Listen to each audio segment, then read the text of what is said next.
Hello, I'm Suwanaposee, and this is work with my colleagues Gutwin from the University of Saskatchewan and Chen and Andy Cockburn from the University of Canterbury. Our work examined the influence of the Barnum effect on the perceived quality of system recommendations.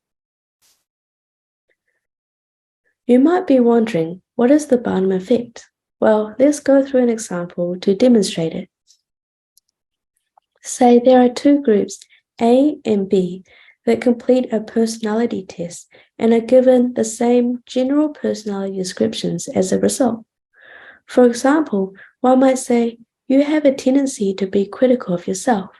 However, the difference between the groups is that Group A were told that the result is generally true of people, but Group B were told that the result is especially for them.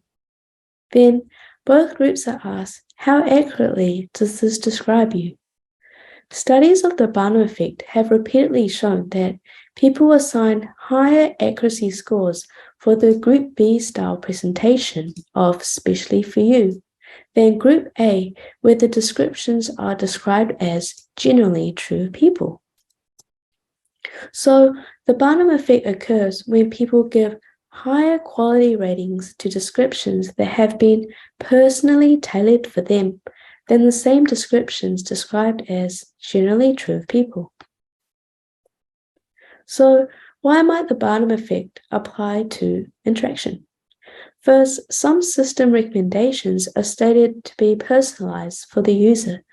For example, Spotify's podcast recommendations can have the title Episodes for You, and Netflix movie recommendations can have the title Gems for You. Also, several websites related to interface design refer to the Barnum effect's influence on user experience. For example, the Decision Lab has an article on the Barnum effect stating that, in reality, technology companies effectively use the Barnum effect to provide software users with the illusion of a personalized product. If the Barnum effect is true, then recommender systems like Spotify and Netflix could use it as a tool to increase perceived quality of their recommendations. So, we conducted a study examining the Barnum effect's influence on the perceived quality of system recommendations.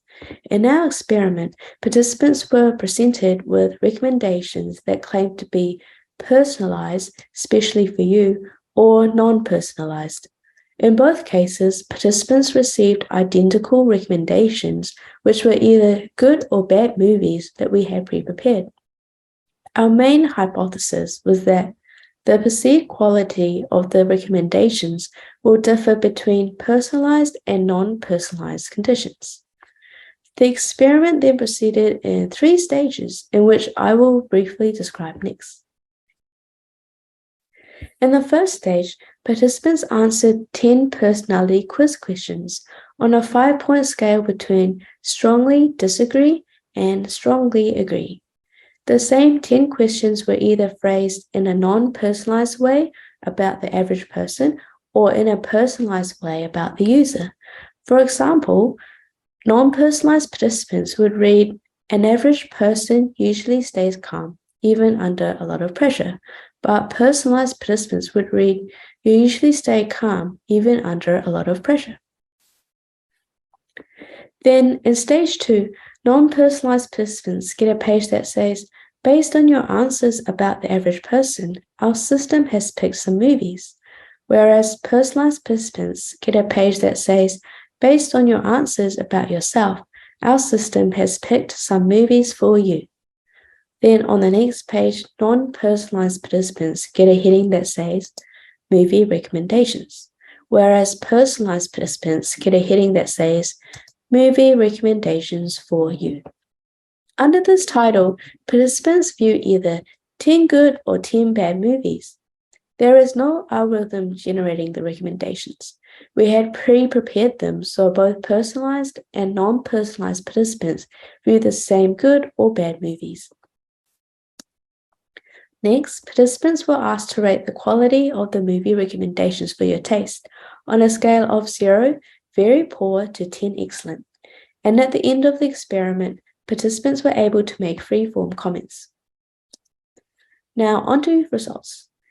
If the Barnum effect had an effect on participants' perceived quality, then participants in the personalized condition should give a higher perceived quality than the non-personalized condition.